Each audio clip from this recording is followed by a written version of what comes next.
एक प्रश्न बहुत कॉमन सा मेरे पास अक्सर आता है कि हमें अपने विकारों से, अपनी बुरी आदतों से बाहर आना है, हम कैसे आ सकते हैं। मैं मानता हूँ कि आदतें हमारे जो जीवन के साथ जुड़ी होती हैं, जो बुरी आदतें हैं वो हमारे भीतर पक जाती हैं, तो फिर उनको छोड़ना उतना ही हमें मुश्किल लगता है। इसके बहुत से उदाहरण हम देखते हैं, शराब के या सिगरेट के जो लोग इसके आदी हो जाते हैं, उनके लिए उसको छोड़ पाना एक बहुत ही नामुमकिन जैसा उनको लगता है। वो हिम्मत भी करते हैं लेकिन कहीं ना कहीं फिर डगमगा जाते हैं और फिर उसका शिकार हो जाते हैं। यहाँ मैं कहूँगा कि हमें अगर एक संकल्प शक्ति अपने उस इच्छा के साथ जोड़ ले, अपने निश्चय के साथ जोड़ ले, तो फिर हमें काफ़ी भीतर से बल मिलता है।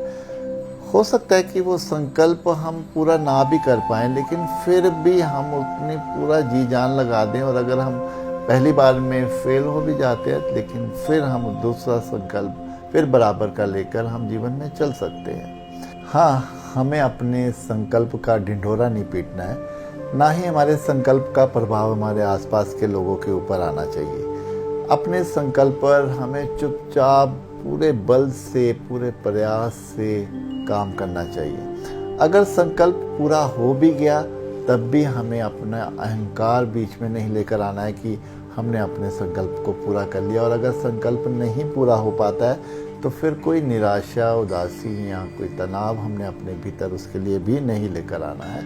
अगर संकल्प टूट जाता है फिर हम दोबारा संकल्प लेकर, लेकिन अपने प्रयास को हमने नहीं छोड़ना है। और अंत में मैं कह सकता हूँ कि संकल्प में बहुत ताकत है, इसकी ताकत को समझें। इसलिए संकल्प के साथ अपनी बुरी आदतों को छोड़ने के लिए चलिए, और अगर एक बार हम अपने संकल्प में कामयाब हो जाते हैं, हमें फिर बहुत बल आ जाता है, हमारा आत्मविश्वास और बढ़ जाता है।